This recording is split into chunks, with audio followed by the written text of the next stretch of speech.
Команда Буран приветствует команду Метель. Команда Метель приветствует команду Буран. Ура!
Bizning Tekirmen avulunda mana shu itikli xokkey degan o'yin endi bir necha yil davomida yil sayin o'ynanib aytilga kerak. Endi traditsion o'yin deb aytilgan bo'ladi. Mana shu hozirgi bizning koronavirus vaqtida bunday o'yinlar bilan shug'ullanish yoshlarga da, ulkan yoshdagilarga da bek foydali deb hisoblayman. Bizning endi bugungi o'yin Yangi yil bayramlarini oshu tantanası o'ng'ayidan uyushtirildi. Bugungi o'yinda bizning Yuqori Tekirmen maktabining professor chlenlari qatnashdi.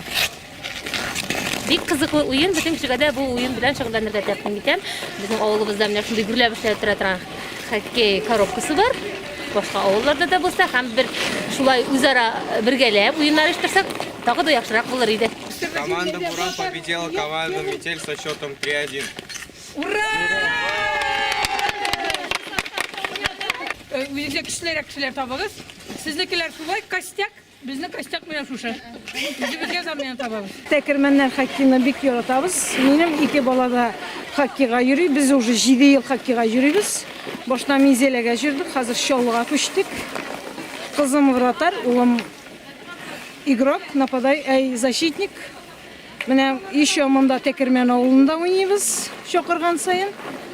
Bayramlar sayın şulay komandalar jıyılışıp kızlar da oynap algalıyız. Bek köngülü yaşayız. Sizin barığınızda da kileşek 2022 yıl bilen kutlayım sizge zor selametlik. Aldağı turmuşlarınızda zor bəxit. Gül kuanışlı yanılıklar gına bulup dursun. Yana yıl bilen.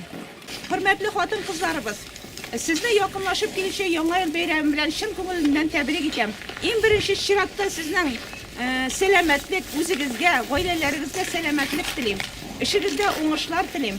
Hem siz bugün büyük matır oyun görsettiniz. Kileşekte de şulay selamet bulup, yanadan da yana oңuшларга erişip sizge işlerge hem yeşerge yazsın. Tağın bir tapkır Yangi yıllar bilen sizle. Hem avul jerligi başlığı Aliye Esem kızının kişkinegine büleklerini sizge tapşırıp gidesin.